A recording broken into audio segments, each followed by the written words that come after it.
नमस्कार, स्वागत है आपका इंडिया वॉइस पे। मैं हूं आपके साथ स्वीटी दीक्षित। बुलेटिन की शुरुआत करेंगे। प्रयागराज में पूर्व विधायक राज्यपाल के गवाह उमेश पाल और उनके 2 गंडों की हत्या के बाद यूपी पुलिस लगातार एक्शन में है।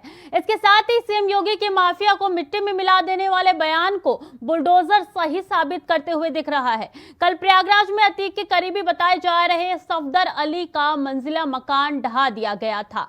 वहीं आज इस मामले में अतीक अहमद के करीबी मासूकुद्दीन के घर भी बुलडोजर की कार्रवाई हो सकती है। बता दें कि मासूकुद्दीन को अतीक अहमद का फाइनेंसर बताया जाता है। प्रयागराज में लगातार चौथे दिन एक्शन हो रहा है और मासूकुद्दीन के घर भी चल सकता है बुलडोजर।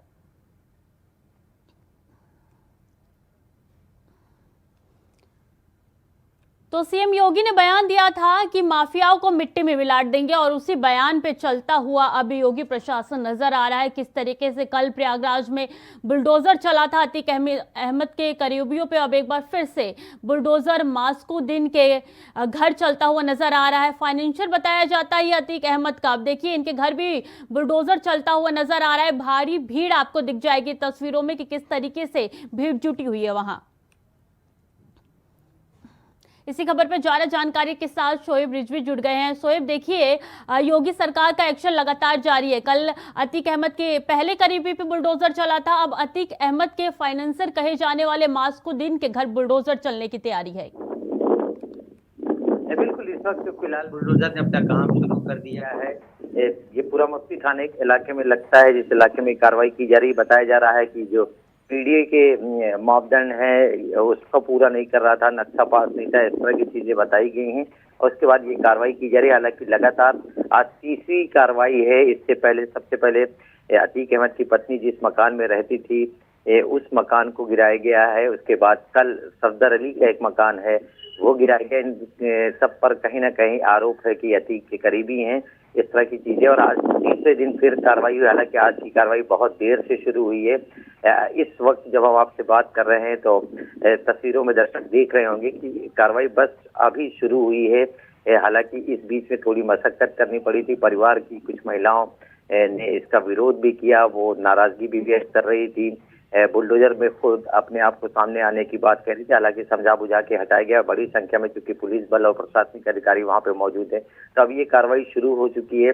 जैसा पहले ही बताया गया था कि उमेश पाल की हत्या के बाद जिस तरह से लगातार तेजी पकड़ रही है जिला प्रशासन और लगातार जो ऐसे लोग हैं उनको चिन्हित कर रही है, उनकी संपत्तियों को चिन्हित कर रही है और उस पर कार्रवाई कर रही है। हालांकि सीधे तौर पर अधिकारी बहुत सामने आकर इस बारे में कोई मीडिया को ब्रीफ नहीं कर रहे हैं, लेकिन जिस तरह से लगातार कार्रवाई हो रही है उससे उम्मीद की जा रही है कि आने वाले दिनों में इस तरह की और भी कार्रवाई देखने को मिलेगी। हालांकि आज ये उमेश कांड हत्याकांड के बाद ये तीसरी कार्रवाई है जो बुलडोजर के जरिए की जा रही है। सबसे पहले अतीक अहमद की पत्नी जिस मकान में रहती उसको जमींदोज किया था और ये अब कार्रवाई की जा रही है। जी, देखिए लगातार कार्रवाई जो है चौथे दिन भी चल रही है। तो आपने वहां पे किसी से बात की या उनके कोई करीबी मिले हैं जिन्हें पूछताछ में कुछ पता चला है? बिल्कुल, ये पीडीए की कार्रवाई है, इससे पुलिस का बहुत वो नहीं है। ये पीडीए जो अपने नियम है उसके तहत उस मकान के चीजों को चेक करती है, जिसके बाद ये तय करती है कि इस पर किस तरह की कार्रवाई की जाए। तो ये कहा जा सकता है कि ये पीडीए द्वारा कार्रवाई की जा रही है और पीडीए ने इस जो मकान पर कार्रवाई कर रही है उसके बारे में बता रही कि इसका जो है नक्शा पास नहीं है और इस तरह की चीजें बता करके वो बड़ी संख्या में पुलिस बल के साथ पहुंची और वहां पे कार्रवाई शुरू की है। जी, मासूकुद्दीन जो है वो अतीक अहमद का फाइनेंसर कहा जाता है। क्या अपडेट है, किस तरीके की अतीक अहमद की हर फाइनेंशियल चीज पे वो नजर रखता था? बिल्कुल, इस तरह की चीजें सामने निकल कर आ रही हैं। हालांकि सीधे तौर पर इस पर ऑफिशियल कोई बोल नहीं रहा, लेकिन जो बताया जा रहा है कि अतीक का करीबी है, उनके साथ इस तरह की चीजों में इन्वॉल्व है, इस तरह की चीजें हैं और इसी वजह से ये मकान को चिन्हित किया गया है। और कहीं ना कहीं इसके जो पीडीए के जो नियम है उसके अनुसार जो नक्शा है वो शायद पास नहीं है, तो इस वजह से ये कार्रवाई की जा रही है। साथ ही साथ और भी चीजें खंगाली जा रही हैं। हालांकि सीधे तौर पर ये माशूक का नहीं, उसके बहू के नाम पर ये मकान है। तो ये कार्रवाई फिलहाल जो की जा रही है उसमें यही कहा जा रहा है कि ये पीडीए के जो नियम हैं उसके विपरीत मकान बना था। जी, हमने सुना था किस तरीके से विधानसभा में सीएम योगी ने ये कहा था कि जो भी उमेश पाल हत्याकांड से जुड़े हुए लोग होंगे उन पर सख्त से सख्त कार्रवाई की जाएगी और माफिया को मिट्टी में मिला दिया जाएगा। वो चीज कहीं ना कहीं अब जो है सच होते हुए नजर आ रही है शोएब। बिल्कुल, ये कार्रवाई अपने आप में इस तरह का संकेत दे रही है जिस तरह से कहा गया था, और कहीं ना कहीं शायद अधिकारियों के पास ये संदेश लगता है इस तरह का पहुंचा है, जिस तरह से वो मिट्टी में मिलाने की बात कही गई थी सदन में, उसके बाद ग्राउंड पर भी वो चीजें अब देखने को मिल रही हैं। हालांकि ये अभियान इससे पहले भी चला था और कई माफियाओं के मकान को जमींदोज किया गया था, लेकिन अभी प्रयागराज की अगर बात करें तो कुछ दिनों से इस तरह का अभियान रुका हुआ था, लेकिन जिस तरह से उमेश पाल की हत्या हुई, उसमें जिस तरह से हत्यारों ने घटना को अंजाम दिया, उसके बाद से कहीं ना कहीं प्रशासन सख्त है। जहां पुलिस प्रशासन उन तमाम लोगों की तलाश कर रही जो इस घटनाक्रम या इस हत्या में शामिल हैं, और वहीं पीडीए भी अब अपना काम तेजी से कर रहा है। पीडीए ने अब तक 3 लोगों के मकान चिन्हित किए हैं, जिन पर कानूनी प्रक्रिया के तहत कार्रवाई करने की बात की जा रही है। उनकी तरफ से कहा जा रहा है कि नियमों के विपरीत ये मकान बनाया गया था। जी, बहुत बहुत धन्यवाद आपका तमाम जानकारियों के लिए। खबरों में आगे बढ़ेंगे। हापुड़ के हाफिजपुर थाना क्षेत्र के रामपुर गांव में हॉरर किलिंग का मामला सामने आया है। यहां एक युवक से प्रेम प्रसंग सामने आने के बाद युवती को उसके भाई और परिजनों ने हत्या कर दी और शव को जला दिया। सूचना मिलने पर पुलिस मौके पर पहुंची और मामले की जांच में जुट गई है। तो हापुड़ का ये पूरा मामला है जो हम आपको बता रहे हैं। सूचना मिलने पर पुलिस मौके पर पहुंची है और जांच में जुट गई है। फिलहाल के लिए वक्त हो चला है छोटे से ब्रेक का, चल लौट रहे हैं।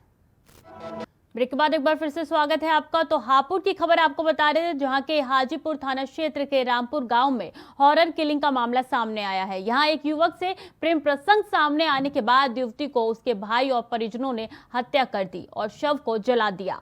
सूचना मिलने पर पुलिस मौके पर पहुंची और मामले की जांच में जुट गई है।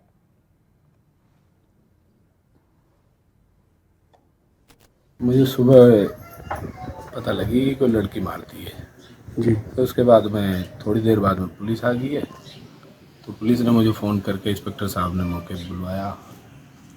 तो शमशान में गए हैं, तो रात में डेड बॉडी फूंक दी गई। मुझे सुबह इसी खबर पर ज्यादा जानकारी के साथ शक्ति ठाकुर जुड़ चुके हैं हापुड़ से सीधे। शक्ति, क्या है ये पूरा मामला? किस तरीके से पता चलने के बाद परिजनों ने परिजनों ने उनकी हत्या कर दी? क्या है पूरी जानकारी? बिल्कुल, आपको बता दें ये ऑनर किलिंग का मामला सामने निकल कर आया है जनपद हापुड़ में। हापुड़ के हाफिजपुर थाना क्षेत्र के गांव रामपुर का ये पूरा मामला है, जहां मीनाक्षी नाम की एक युवती थी जिसकी उसके भाई अरुण ने हत्या कर दी और हत्या के बाद सबको जला दिया गया है।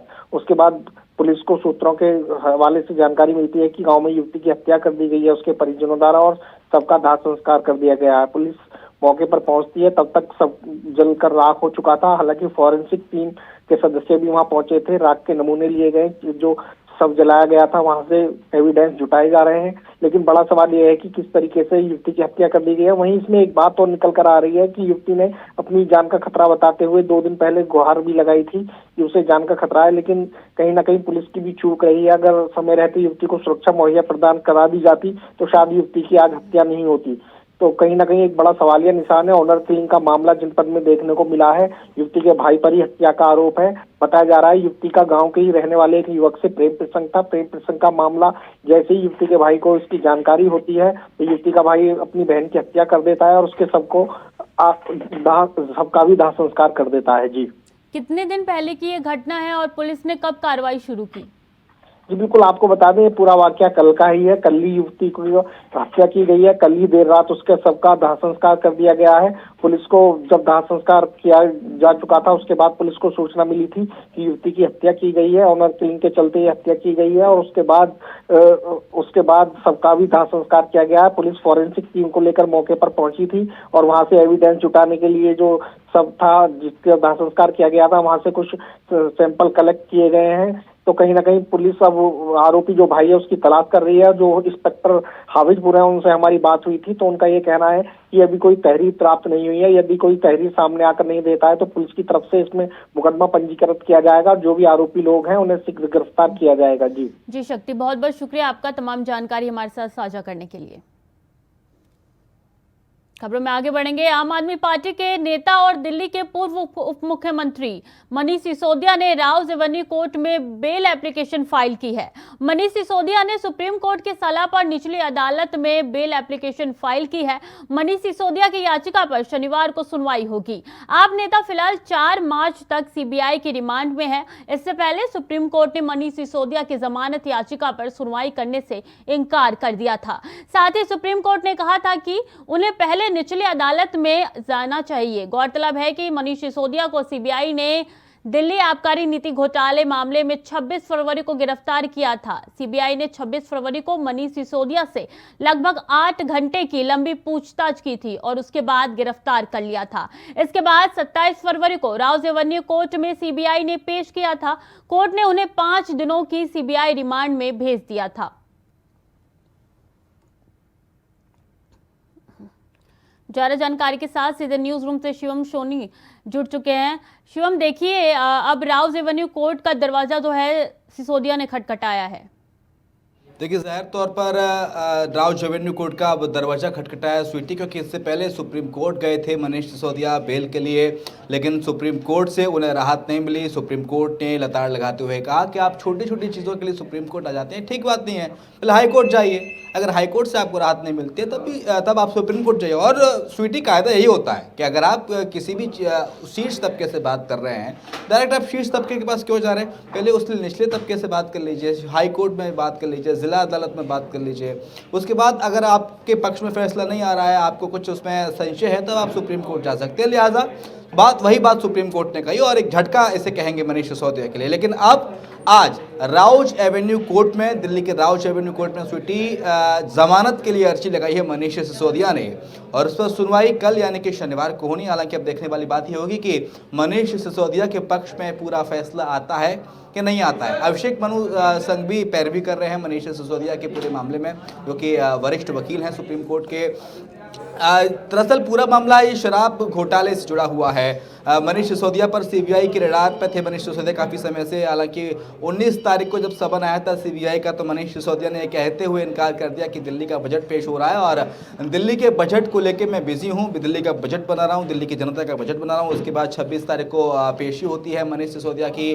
उसके बाद उन्हें गिरफ्तार किया जाता है। तो उसके बाद सीबीआई, आम आदमी पार्टी के बड़े बड़े दिग्गज नेता, चाहे वो अरविंद केजरीवाल हों या वो राज्यसभा सांसद संजय सिंह हो, वो कहते हैं कि ये लोकतंत्र के लिए काला दिन है, केंद्र सरकार अपनी तानाशाही कर रही है, सीबीआई ज़बरदस्ती मनीष सिसोदिया को परेशान कर रही है। ये भी कहा गया था स्वीटी कि हमारे सोर्सेज कह रहे हैं कि सीबीआई उन्हें गिरफ्तार करना नहीं चाहती, लेकिन सीबीआई के ऊपर दबाव बनाया गया है और इसलिए गिरफ्तारी की जा रही है। केजरीवाल ने इसकी भविष्यवाणी पहले कर दी थी, मनीष सिसोदिया ने भविष्यवाणी पहले कर दी थी। जिस दिन सीबीआई दफ्तर उन्हें पूछताछ के लिए जाना था, उस वक्त मनीष सिसोदिया बापू की समाधि स्थल पर पहुंचे। वहां उन्होंने आम आदमी पार्टी के कार्यकर्ताओं को संबोधित किया और संबोधित कहते हुए कहा कि आज मेरी गिरफ्तारी हो जाएगी, मेरे बेबी बच्चों का आप ख्याल रखिएगा, दिल्ली की जनता का आशीर्वाद मेरे साथ है, दिल्ली के बच्चों का आशीर्वाद मेरे साथ है, जिन बच्चों के लिए बेहतर शिक्षा व्यवस्था दिल्ली में की। दरअसल पूरा मामला शुरू कहां से होता है, टाइमलाइन एक बार मैं दर्शकों के लिहाज से स्वीटी समझाने की कोशिश करूंगा। 17 अगस्त 2022 की तारीख जब सीबीआई ने आबकारी नीति में सिसोदिया को और 13 अन्य लोगों के खिलाफ एफआईआर दर्ज की थी। दरअसल जब नई शराब नीति स्वीटी आई थी तो